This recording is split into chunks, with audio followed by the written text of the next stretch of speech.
जैसा कि आप जानते हैं, अब तक 369 सीटों में चुनाव हो चुका है और आज 49 सीटों में चुनाव हो रहे हैं। तो आज 5 चरण में चुनाव खत्म हो जाएंगे और 2 ही चरण बाकी रहेंगे। पहले 2 चरण के बाद ही 19 अप्रैल और 27 अप्रैल के बाद ही ये स्पष्ट हो गया था कि दक्षिण भारत में बीजेपी साफ और उत्तर भारत, पश्चिमी भारत और पूर्वी भारत में बीजेपी हाफ। तो इस हाफ साफ के आधार पर 2 चरणों के बाद ही कांग्रेस पार्टी का मानना था कि कांग्रेस पार्टी और इंडिया गठबंधन के घटक दलों को एक स्पष्ट और निर्णायक बहुमत मिलना तय हो चुका है 4 तारीख को। और ये जो प्रधानमंत्री हैं, जो प्रचार कर रहे हैं, जो झूठ की महामारी फैला रहे हैं, ये निवर्तमान प्रधानमंत्री के रूप में कर रहे हैं। मैं ऐसा क्यों कहता हूं? ये विश्वास कहां से आया उनको? ये विश्वास आया हमारे कार्यकर्ताओं से, हमारे संगठन के जो बूथ लेवल तक काम कर रहे हैं उनसे जो जानकारी हमने हासिल की, जो अलग अलग जो राजनीति से नहीं जुड़े हुए हैं ऐसी संस्थाएं, नागरिक संस्थाएं की भी हमको जानकारी हासिल हुई। पर सबसे बड़ी बात यह है कि 19 तारीख के बाद निवर्तमान प्रधानमंत्री की भाषा में भारी बदलाव आया, परिवर्तन आया और ये साफ हो गया कि प्रधानमंत्री बौखलाए हुए हैं, घबराए हुए हैं, पीड़ित हुए हैं। और 19 तारीख के बाद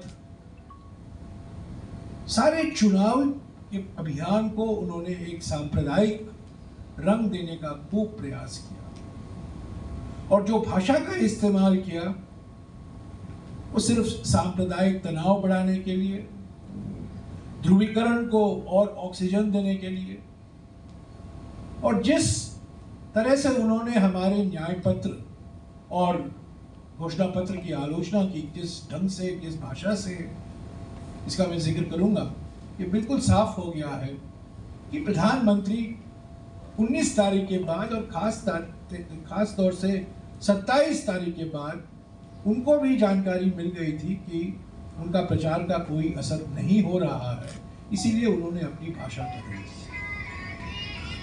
तीसरी बात जो हमको विश्वास दिलाई कि हमें स्पष्ट और निर्णायक जनादेश मिलने वाला है, ये है हमारा 5 न्याय 25 गारंटी कार्यक्रम, जो हमने भारत जोड़ो यात्रा, भारत जोड़ो न्याय यात्रा के बाद में हमने तैयार की थी। नारी न्याय, युवा न्याय, किसान न्याय, श्रमिक न्याय और हिस्सेदारी न्याय, इन 5 न्याय को लेकर हमने 25 गारंटियां दी हैं। ये बहुत लोकप्रिय है, लोगों ने इसका स्वागत किया है, किसानों ने स्वागत किया है, महिलाओं ने स्वागत किया है, श्रमिकों ने स्वागत किया है, युवाओं ने स्वागत किया है और अनुसूचित जाति, अनुसूचित जनजाति और पिछड़े वर्गों के समाज भी का स्वागत किया है। तो पहली बात तो यह है, हम विश्वास के साथ कह सकते हैं कि जून 4 को स्पष्ट और निर्णायक जनादेश कांग्रेस और इंडिया गठबंधन की पार्टियों को मिलेगा। दूसरी बात जो मैं आपके समक्ष रखना चाहता हूं कि प्रधानमंत्री निवर्तमान प्रधानमंत्री बार बार ऐसे मुद्दे उठा रहे हैं जो हमारे न्याय पत्र में है ही नहीं। और जैसा कि मैंने कहा, सारा उनका चुनाव प्रचार हिंदू, मुस्लिम, मंगलसूत्र, भैंस, विरासत कर, अलग अलग मुद्दों से लेकर है जो हमारे न्याय पत्र से संबंध ही नहीं रखता, जिसका जिक्र हमने किया ही नहीं है हमारे घोषणा पत्र में। तो बार बार झूठ बोलकर, अभी नया जो झूठ प्रचार कर रहे हैं, धर्म के आधार पर आरक्षण देने का हमने वादा किया है, ये सरासर झूठ है, बिल्कुल झूठ है। और ये हमारे प्रधानमंत्री की विशेषता है कि वो गलती से भी सच नहीं बोल सकते। और 19 तारीख के बाद तो भयंकर तरीके से ये झूठ की मारामारी फैलाए हुए हैं। मैं प्रधानमंत्री जी से 4 सवाल करना चाहता हूँ, और जब मैं प्रधानमंत्री से करता हूँ यह है कि हम बीजेपी से कर रहे हैं। पहली बात यह है कि जब 3 काले कानून, किसान विरोधी कानून प्रधानमंत्री ने वापस लिया 19 नवंबर 2021 को, प्रधानमंत्री ने किसान संगठनों को आश्वासन दिया था कि एमएसपी को हम लीगल दर्जा देंगे और कर्जा माफी पर हम विचार करेंगे।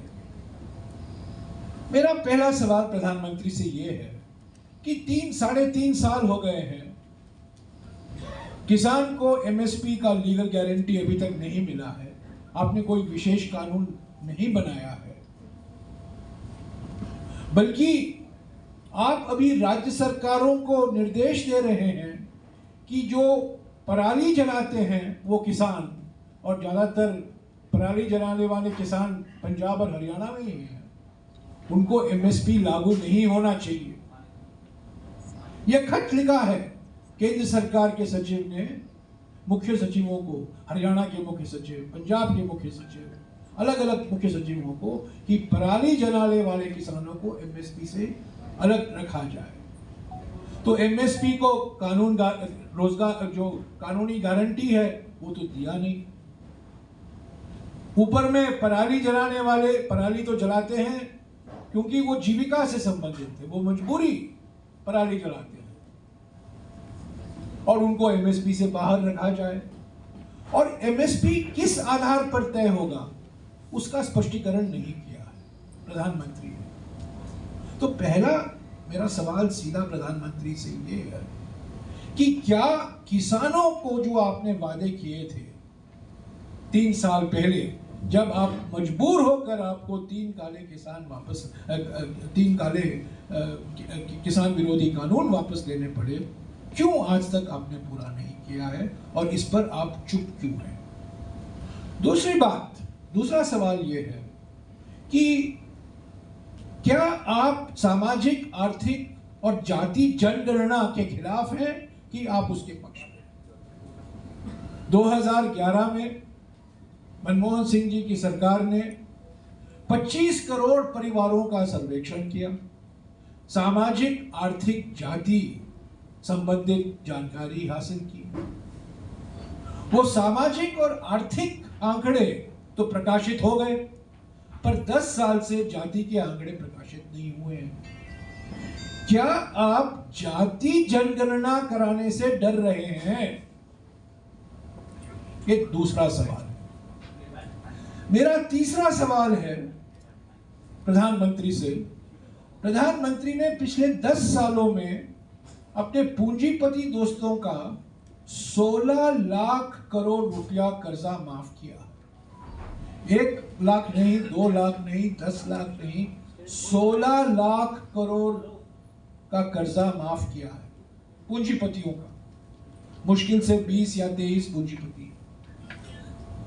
क्या आप किसान का कर्जा क्यों नहीं आपने माफ किया? 2008 में जब मनमोहन सिंह जी प्रधानमंत्री थे, 72,000 करोड़ रुपया किसानों का कर्जा माफ किया गया, बैंकों से जो ऋण लिया गया था। पर इस पर प्रधानमंत्री कुछ नहीं कहते। और चौथी बात, जब आरक्षण की बात होती है, मैं प्रधानमंत्री से पूछना चाहता हूं, 1992 में सुप्रीम कोर्ट ने यह तय किया था कि 50% की सीमा होनी चाहिए SC, ST और OBC के आरक्षण के। 50% से ऊपर नहीं जाना चाहिए। तमिलनाडु में यह आरक्षण 69% बना, और तमिलनाडु हमारे देश का एकमात्र राज्य है जिसका आरक्षण कानून हमारे संविधान में शामिल किया गया, हमारे संविधान की 9वीं सूची में शामिल किया गया। यानी कि 50% के बावजूद, सीमा के बावजूद आप उसको पार कर सकते हैं तमिलनाडु में, क्योंकि यह 9वीं सूची में शामिल किया गया। मेरा प्रधानमंत्री से सीधा सवाल है, क्या आप संविधान में संशोधन लाएंगे कि 50% सीमा आप बढ़ाएंगे और हरियाणा, महाराष्ट्र, यूपी, राजस्थान सभी राज्यों के आरक्षण कानून आप 9वीं सूची में शामिल कराएंगे कि नहीं? इस पर उन्होंने कुछ बात नहीं की। अगली बात जो मैं करना चाहता हूं, आज दोपहर 3 बजे को मुझे कहा गया है, एक हमारे देश के सुपर वीवीआईपी मुख्यमंत्री सिरसा पधार रहे हैं, उत्तर प्रदेश के मुख्यमंत्री यहां आ रहे हैं। मैं आपको एक छोटा सा वीडियो दिखाना चाहता हूं और ये वीडियो की कॉपी मैं आपको भिजवा दूंगा। पर 2-3 दिन पहले मैंने ये वीडियो निकाला था, आप देख लीजिएगा और आपको पता चल जाएगा 400 पार के पीछे राज क्या है। दिखाइए।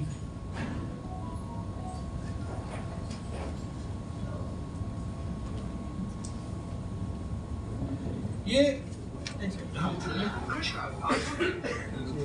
प्रदेश के मुख्यमंत्री योगी आदित्यनाथ जी का वेबसाइट लिंक है yogiadityanath.in और इसमें बहुत सारी जानकारियां हैं नाम के बारे में, योगी के सोच के बारे में, योगी के ये लेख और यहाँ लिखा हुआ है। तो हम लेख में जाते हैं तो बहुत सारे लेख यहाँ शामिल हैं। एक लेख है 25 नंबर का लेख है, अगर आप देखें इसका शीर्षक क्या है, इसका ये शीर्षक है आरक्षण की आग में सुलगता देश। इसको देखिए, आरक्षण की आग में सुलगता देश। और योगी जी ने इस 2 पन्ने के लेख में करीब 2014 या 2015 में लिखा होगा, ऐसे शब्दों का इस्तेमाल करते हैं। ये बिल्कुल हमारे संविधान पर, बाबा साहब अम्बेडकर के संविधान पर ये सीधा आक्रमण है। ऐसे शब्द कम्मा बनाने वाला आरक्षण, और कहते हैं विभाजनकारी राजनीति करने वाला आरक्षण, और कहते हैं आरक्षण का ये आयाम देखने को मिल रहा है। देखिए ऐसे भाषा का इस्तेमाल करना उत्तर प्रदेश के मुख्यमंत्री एकमात्र नहीं। मैं समझता हूँ ये सोच आरएसएस की सोच है, ये सोच प्रधानमंत्री की सोच है, ये बाबा साहब अम्बेडकर के संविधान को हटाना चाहते हैं।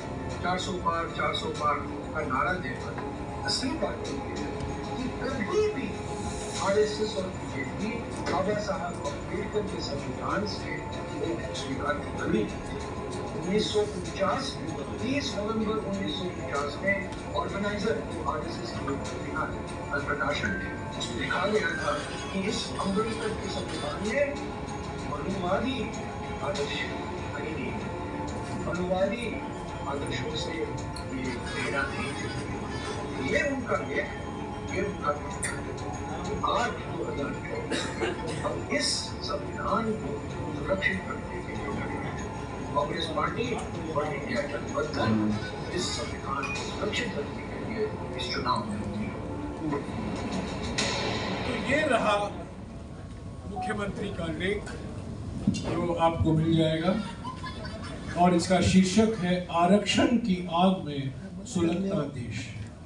और ये लेख करीब 8 साल पहले लिखा गया था, उनके औपचारिक वेबसाइट पर उपलब्ध है और ये आरएसएस और बीजेपी की मानसिकता दर्शाता है। 400 पार का नारा जो हमेशा लगाया जाता था, अभी नहीं लगाया जा रहा है क्योंकि प्रधानमंत्री ने अपनी भाषा बदल दी, हिंदू मुस्लिम की भाषा कर रहे हैं अभी। पर 19 तारीख तक तो यही 400 पार का नारा लग रहा था। उसके पीछे यही राज था कि ये संविधान जो 26 नवंबर 1949 को अपनाया गया संविधान सभा में, जिसका एक मूल सिद्धांत सामाजिक न्याय और सामाजिक सशक्तिकरण आरक्षण द्वारा, वही एक मूल सिद्धांत है। हमेशा आरएसएस और बीजेपी इसके खिलाफ रहा है। और योगी आदित्यनाथ का लेख सिर्फ एक लेख है। 1949 से लेकर ऑर्गेनाइजर में गोलवालकर, दीनदयाल उपाध्याय, मोहन भागवत, अगर आप सभी का लेख पढ़े, वक्तव्य सुने और पढ़े, आपको पूरी जानकारी मिल जाएगी कि हमेशा आरएसएस और बीजेपी इस बाबा साहब अम्बेडकर के संविधान के खिलाफ रहा है, क्योंकि उनका हमेशा ये मानना है कि ये मनुवादी आदर्शों पर आधारित नहीं है, मनुवादी मूल्यों से प्रेरणा नहीं लेता है। तो 2024 के चुनाव कांग्रेस पार्टी इस संविधान को बचाने के लिए, इस संविधान को सुरक्षित रखने के लिए लड़ रही है। और 400 पार के पीछे राज यही है कि प्रधानमंत्री चाहते हैं एक जनादेश इस संविधान को हटाने के लिए और एक नया संविधान लाने के लिए। तो साथियों, कुल मिलाकर 2003 में जो आपको याद होगा, कांग्रेस पार्टी छत्तीसगढ़ बुरी तरीके से हारी थी, राजस्थान हारी थी, मध्य प्रदेश हम हारे थे, इंडिया शाइनिंग था, बीजेपी का चुनाव प्रचार एक बड़े दबंग और प्रभावशाली नेता प्रमोद महाजन कर रहे थे। और सबसे बड़ी बात तो यह है, जब भारत की राजनीति के जो माने जाते थे भीष्म पितामह अटल बिहारी वाजपेयी प्रधानमंत्री थे। और 2004 के चुनाव में किसी को उम्मीद नहीं थी कि बीजेपी वापस नहीं लौटेगी। हर लोग, सबका मानना था, मीडिया का, सभी विशेषज्ञों का, कि बीजेपी का आना, अटल बिहारी वाजपेयी जी का प्रधानमंत्री फिर से बनना तय है। पर मई 2004 में, ठीक 20 साल पहले, कांग्रेस पार्टी को और उनके घटक दलों को जो कोalition था, जो गठबंधन था, जो जनादेश मिला, कांग्रेस के नेतृत्व में यूपीए की सरकार बनी। 19 तारीख को बनी। प्रधानमंत्री 18 तारीख को 2004 को प्रधानमंत्री मनमोहन सिंह जी घोषित किए गए थे। तो 20 साल बाद वही इतिहास दोहराएगा। एक बहुत मशहूर 1962 का बॉलीवुड का फिल्म है, आप लोगों में पता नहीं कितने लोग को याद है, सदाबहार गीत है उस फिल्म में, बड़े लोकप्रिय गीत हैं लता मंगेशकर और हेमंत कुमार के, और उस फिल्म का शीर्षक था 20 साल बाद। अभी 20 साल बाद वही होने वाला है। जनादेश कांग्रेस पार्टी और इंडिया गठबंधन को मिलने वाला है, क्योंकि ये जो गारंटी कार्ड बांटे हैं हमने हमारे देश में 8 करोड़ ऐसे कार्ड बांटे हैं, यानी कि 8 करोड़ परिवारों तक, हर 3 परिवारों में से एक परिवार तक ये कार्ड हमने किसी तरह से पहुंचाया है। और ये कार्ड क्या कहता है? 1 लाख, हर गरीब परिवार में एक महिला को 1 लाख रुपया हर साल, कर्जा माफी और एमएसपी का लीगल गारंटी। हम भी 400 पार की बात करते हैं हमारे गारंटी में, पर वो 400 पार है न्यूनतम मजदूरी दर 400 रुपया होना, हमने गारंटी दी है। हमने जाति जनगणना की गारंटी दी है, 50% सीमा को बढ़ाने की गारंटी दी है, कर्ज माफी की गारंटी दी है, और युवाओं को बेरोजगारी से मुक्ति देने की हमने गारंटी दी है। 45 साल में जो बेरोजगारी का सामना करना पड़ रहा है, अग्निवीर से मुक्ति देने की हमने गारंटी दी है। ये अग्निवीर परियोजना जो लाखों युवाओं को, जो ये सपने देख रहे थे कि हम प्रशिक्षण लेंगे, कोचिंग लेंगे और हम सेना में भर्ती होंगे, वो सारे ख्वाब उन्होंने मिट्टी में डाल दिया। तो यही हमें विश्वास दिलाता है कि 2024 के चुनाव में भी जैसे 2004 में हुआ था, ये बिल्कुल विशेषज्ञों के मानने का विपरीत जो ओपिनियन पोल आ रहे हैं, प्रधानमंत्री हर टीवी में जाके इंटरव्यू दे रहे हैं, हालांकि इसको इंटरव्यू कहना हंसी मजाक की बात है, पर वो प्रवचन दे रहे हैं और बीजेपी की ओर से कई दावा किए जा रहे हैं कि हम 400 पार करेंगे। मैं समझता हूँ इस बार जमीनी हकीकत बिल्कुल विपरीत है। चुपचाप लोग लाखों में तादाद में आ रहे हैं। कल ही देखा आपने बाराबंकी में, उत्तर प्रदेश में, जिस मात्रा में लोग फूलपुर में आए और अखिलेश यादव जी और राहुल जी का उन्होंने स्वागत किया। वो भाषण नहीं कर पाए बल्कि उनका स्वागत तो किया। तो बिल्कुल ये तय है कि ये चुनाव के नतीजे जब घोषित होंगे, कांग्रेस पार्टी को और कांग्रेस पार्टी के सहयोगी दल जो इंडिया गठबंधन में है, उनको स्पष्ट और निर्णायक जनादेश जरूर मिलेगा। अगर अभी आपके कुछ सवाल हैं तो मैं एक एक करके आप मुख्य क्वेश्चन, आप आरक्षण की बात कर रहे हैं। आपके बिहार के अंदर सीएम विदेशी मंडल थे किसी टाइम, उन्होंने उसको मंडल कमिश्नर देखा, आपने उस रिपोर्ट को लागू नहीं किया। 90 के अंदर वीपी सिंह ने लागू किया था। इस पर आप 1994 में नरसिम्हा राव जी प्रधानमंत्री थे, सीताराम केसरी सामाजिक कल्याण मंत्री थे। तब से हमने मंडल कमीशन लागू किया है 1994 से। 30 साल हो गए। कांग्रेस की सरकार थी, ये मत भूलिएगा। इतिहास को प्रधानमंत्री वापस लिखना चाहते हैं, बहुत सारे झूठ बोलते हैं, पर ओबीसी आरक्षण, पहले तो अनुसूचित जाति और अनुसूचित जनजातियों का आरक्षण जो हमारे 1950 के संविधान में है, वो कांग्रेस पार्टी के वजह से है। और जब ये संविधान अपनाया गया था, बाबा साहब अंबेडकर ने खुद 25 नवंबर 1949 में भाषण दिया था कि कांग्रेस पार्टी के बिना ये संविधान नहीं हो पाता, असंभव था। डॉक्टर बाबा साहब अंबेडकर इसके मुख्य निर्माता थे, पर उन्होंने स्वयं स्वीकारा कि कांग्रेस पार्टी के बिना अनुसूचित जाति और अनुसूचित जनजातियों के लिए आरक्षण होना बिल्कुल असंभव था। और इसके खिलाफ आरएसएस और बीजेपी थी। तब तो बीजेपी नहीं थी, तब तो जनसंघ था। सर 90 के तो 90 मैं कह रहा हूँ, 90 लागू है। मैं आपको जवाब दे रहा हूँ। 90 94 90 के दशक का ये एक वर्ष है। कांग्रेस पार्टी के मुख्य प्रधानमंत्री थे पीवी नरसिम्हा राव, सामाजिक कल्याण मंत्री थे सीताराम केसरी। सुप्रीम कोर्ट में मामला गया, सुप्रीम कोर्ट में 1992 तक लंबित था, तब निर्णय आया, तब उसको लागू करने की प्रक्रिया शुरू हुई।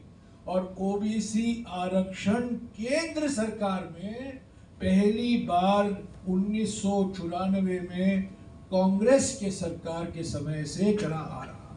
ये इतिहास है कांग्रेस पार्टी का। और एक बार और कह दूं कि बार बार प्रधानमंत्री ये बात उठाते हैं और सब लोग, आपके मन में भी ये सवाल होगा, हम धर्म के आधार पर आरक्षण नहीं देते हैं। 1994 में कर्नाटक की सरकार में जब आरक्षण दिया गया अल्पसंख्यकों को, मुसलमानों को, क्रिश्चियन को, बौद्ध धर्म के लोगों को, जैन को, वो सामाजिक और आर्थिक मानक के आधार पर दिया गया था, धर्म के आधार पर नहीं गया था। आज प्रधानमंत्री कह रहे हैं धर्म के आधार पर दिया गया था। ये बिल्कुल झूठ है।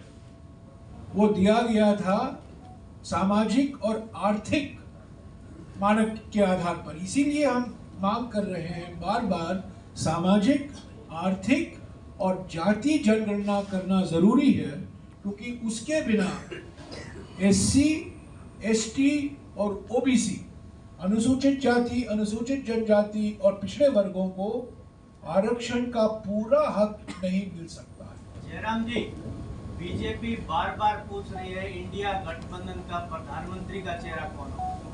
ये चुनाव और हमारे देश में चुनाव कभी कौन बनेगा प्रधानमंत्री का नहीं है। हमारे देश में चुनाव सौंदर्य प्रतियोगिता नहीं होती, ब्यूटी कॉन्टेस्ट नहीं होता। हम पार्टियों को वोट देते हैं, पार्टी को बहुमत देते हैं, पार्टी अपना नेता चुनती है और वो नेता प्रधानमंत्री बनते हैं। ये अमेरिकन सिस्टम नहीं है कि आप बार बार पूछिए कौन बनेगा प्रधानमंत्री। नहीं, मूल सवाल यह है किस पार्टी को 1952 से यह सच्चाई है कि पार्टी आधारित लोकतंत्र हैं हम, दल आधारित लोकतंत्र हैं। इस संविधान में कहीं नहीं लिखा है कि प्रधानमंत्री चुने जाएंगे, ऐसा नहीं कहा है। इसमें कहा है कि दल को बहुमत मिलेगा और बहुमत दल अपना नेता चुनेगा। 2004 में क्या हुआ? 13 मई 2004 को नतीजा घोषित किया गया। कांग्रेस पार्टी को जनादेश मिला। 4 दिन के अंदर 17 तारीख को डॉक्टर मनमोहन सिंह जी का नाम घोषित किया गया प्रधानमंत्री। 4 तारीख को कांग्रेस पार्टी और इंडिया गठबंधन को जनादेश मिलेगा।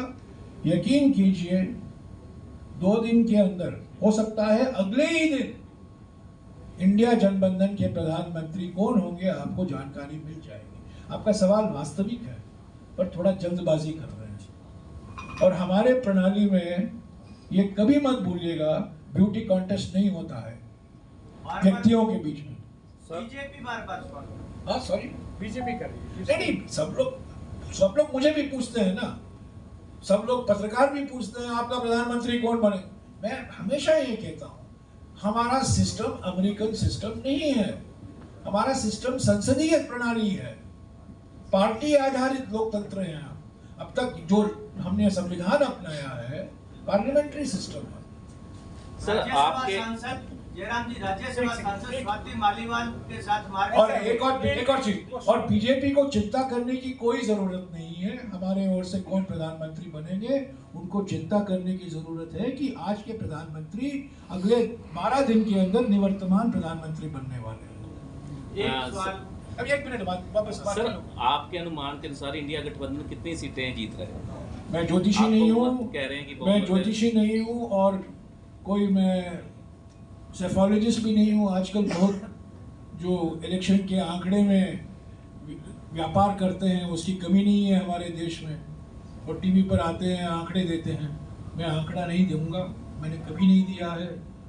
मैं कहूँगा स्पष्ट और निर्णायक बहुमत। इसका माने आप जानते हैं, स्पष्ट और निर्णायक।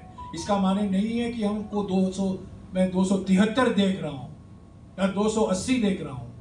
स्पष्ट और निर्णायक, जो 2003 में जनादेश मिला वो ऐसा ही जनादेश हमें 2004 में मिलेगा, और एक बार और भी 2024 में।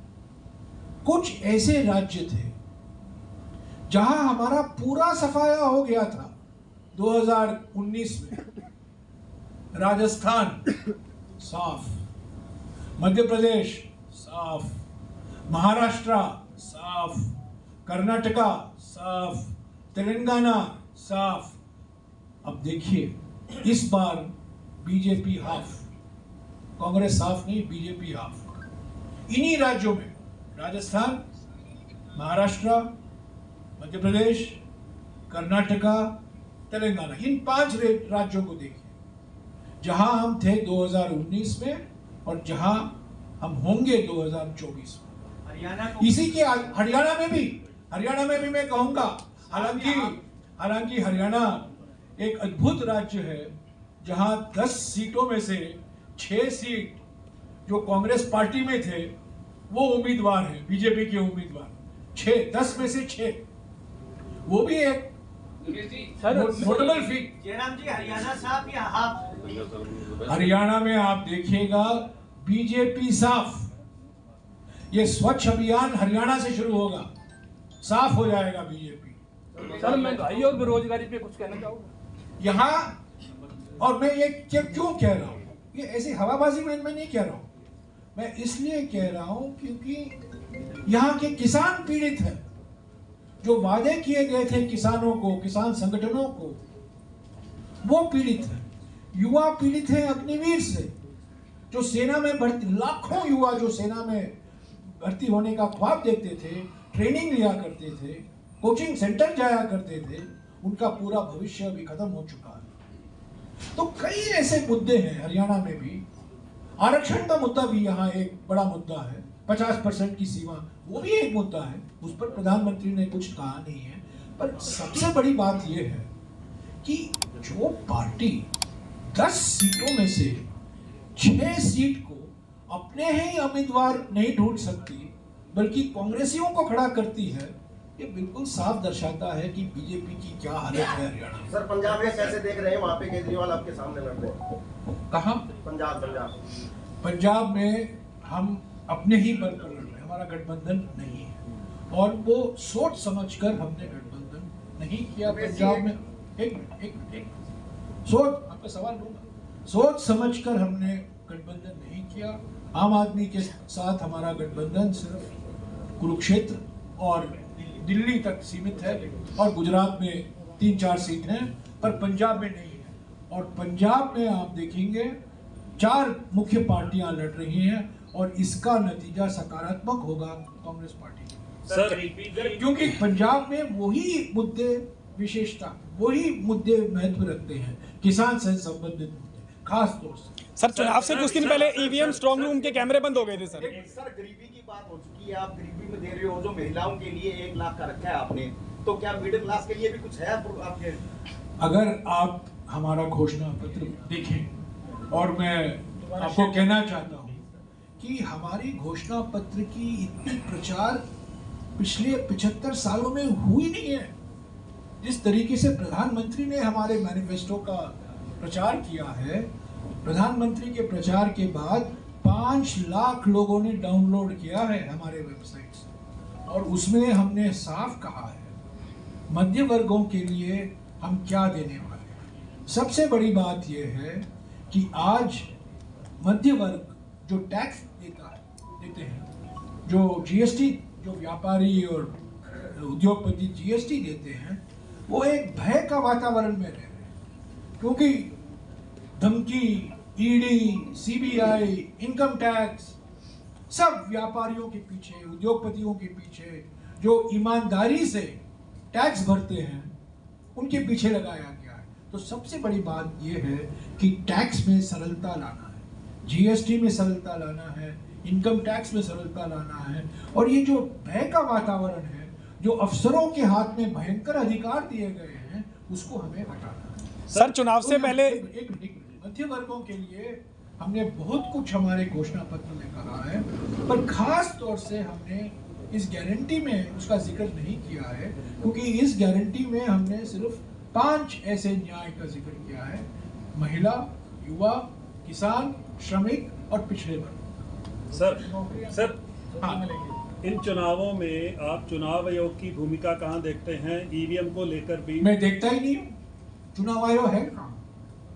मुझे दिखाई नहीं देता। चुनाव आयोग एक संवैधानिक संस्था, निष्पक्ष संस्था है। टीएन शेषन रो रहे होंगे, आज टीएन शेषन रो रहे होंगे, आंसू की गंगा बहा रहे होंगे। 1952 में जो हमारे मुख्य चुनाव आयोग थे, एक बड़े महान व्यक्ति थे, दुनिया भर में उनका नाम था।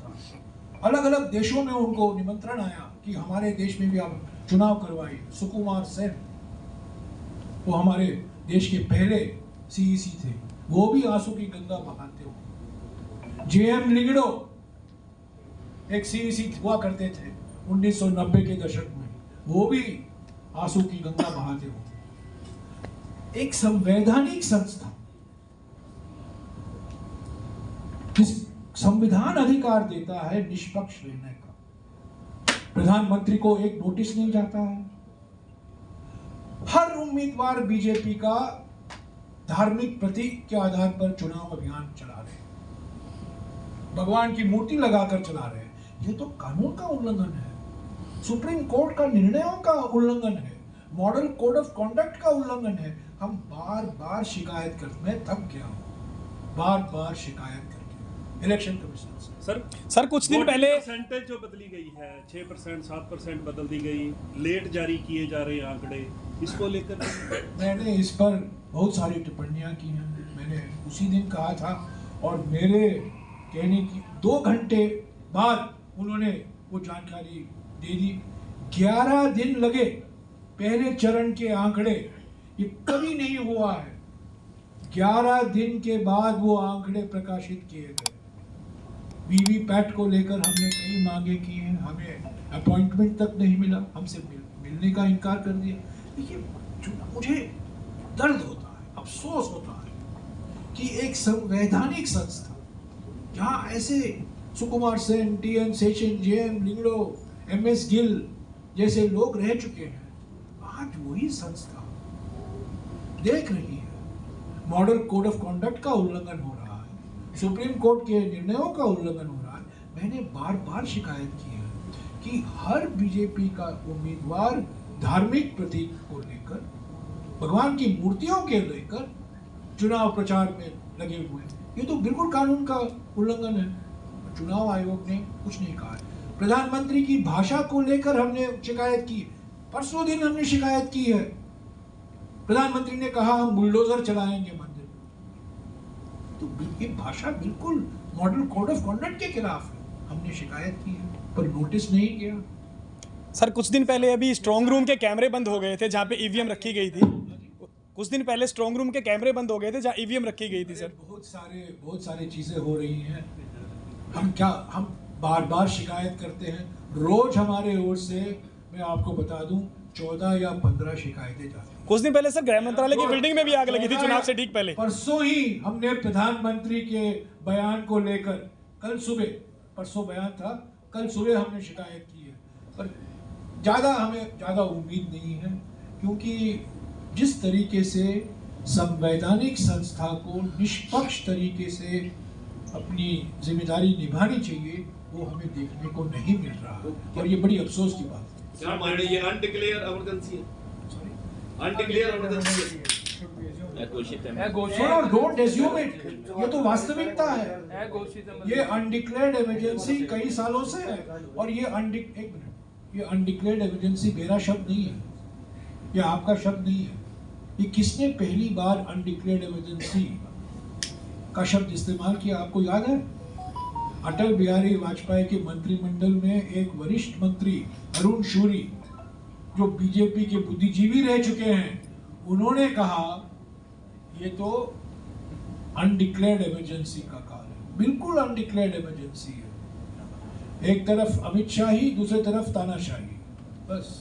Sir, you come from an illustrious scientific background, and in the din of religion and all these things happening, science has been the biggest casualty in the last 10 years.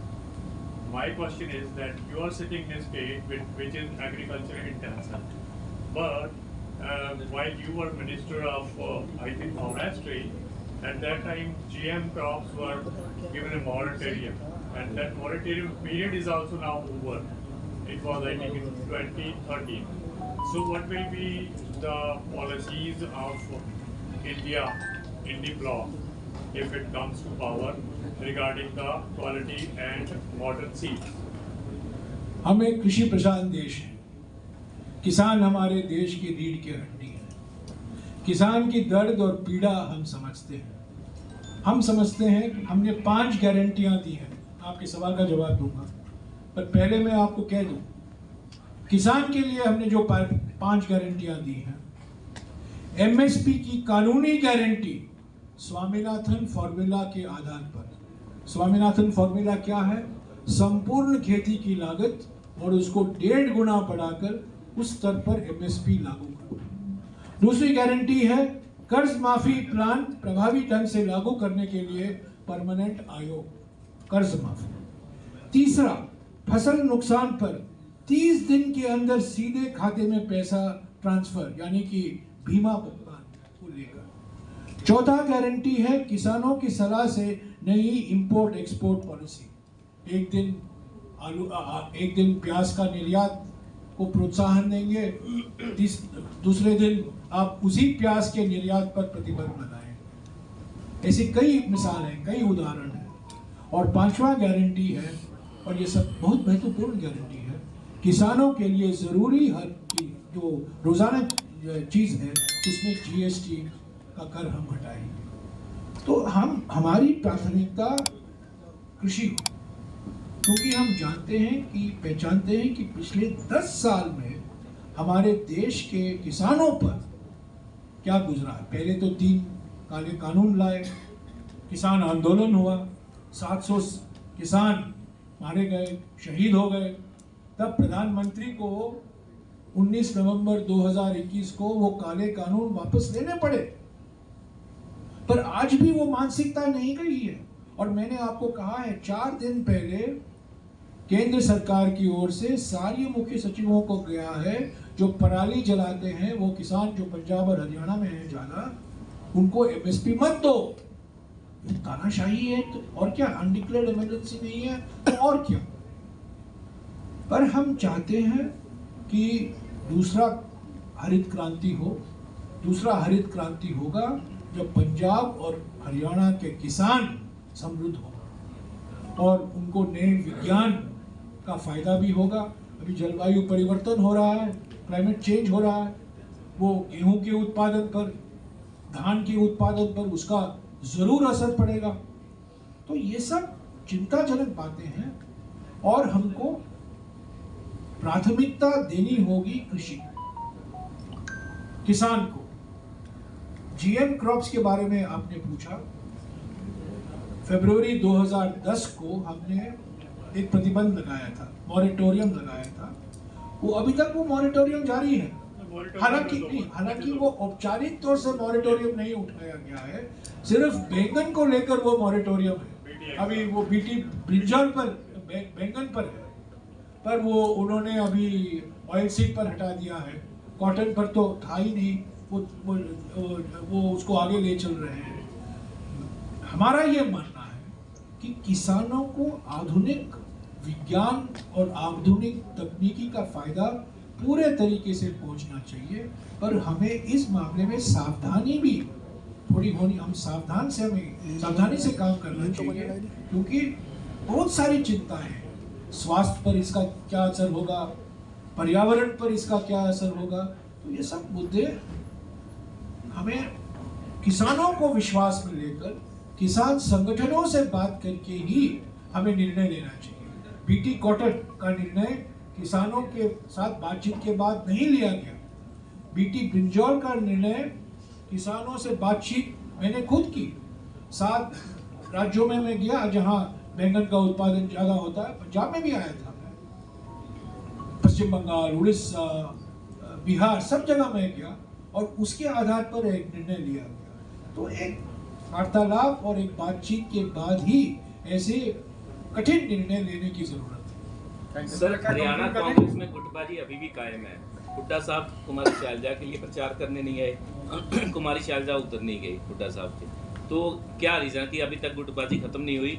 Even कि दीपक बाबरिया को भी पत्र जारी करना पड़ा कि विधायक अपने एरिया में अगर मतदान नहीं अच्छी तरह से करा पाए तो उनकी टिकट मजबूत नहीं समझी जाएगी। हम एक लोकतांत्रिक पार्टी है, लोग अपना विचार रखते हैं, बात करते हैं मीडिया से।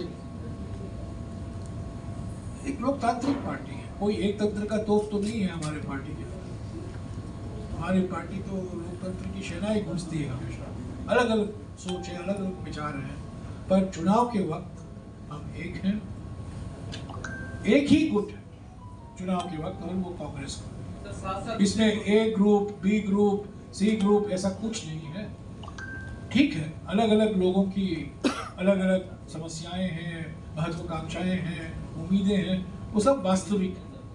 पर हम इस चुनाव में, 2024 के चुनाव में, भारत जोड़ो यात्रा के कारण, भारत जोड़ो न्याय यात्रा के कारण हम एकजुट होकर ये चुनाव में उतरे हैं। ठीक है, यहाँ वहाँ कुछ मतभेद हो जाते हैं और आपको थोड़ा न्यूज़ भी मिल जाता है, हेडलाइन भी मिल जाता है, क्योंकि हम दबाने की हम कोशिश नहीं करते, किसी की आवाज़ को हम नहीं दबाते।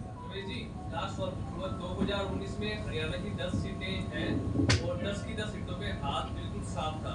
अब 2024 में हाथ को कितना साफ मिलेगा? आप देखेंगे हरियाणा में बीजेपी साफ हो।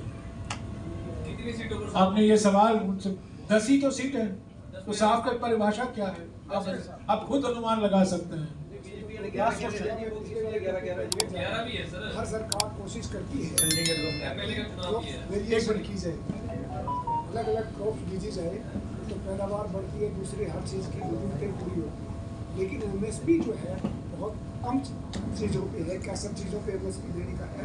मैं एमएसपी के बारे में फिर से कह, हमने हमारे गारंटी में साफ कहा है, आज 23 ऐसे एग्रीकल्चरल कमोडिटीज हैं जिस पर एमएसपी लागू होता है। हम एमएसपी के लिए विशेष कानून लाएंगे, अलेक्सा कानून लाएंगे, नंबर 1। और नंबर 2, एमएसपी किस आधार पर तय करेंगे? संपूर्ण खेती की लागत उसको 1.5 गुना करके एमएसपी उस स्तर पर लागू हम करेंगे। ये स्वामीनाथन आयोग की सिफारिश थी, हम उसी सिफारिश के आधार पर एमएसपी लागू करेंगे।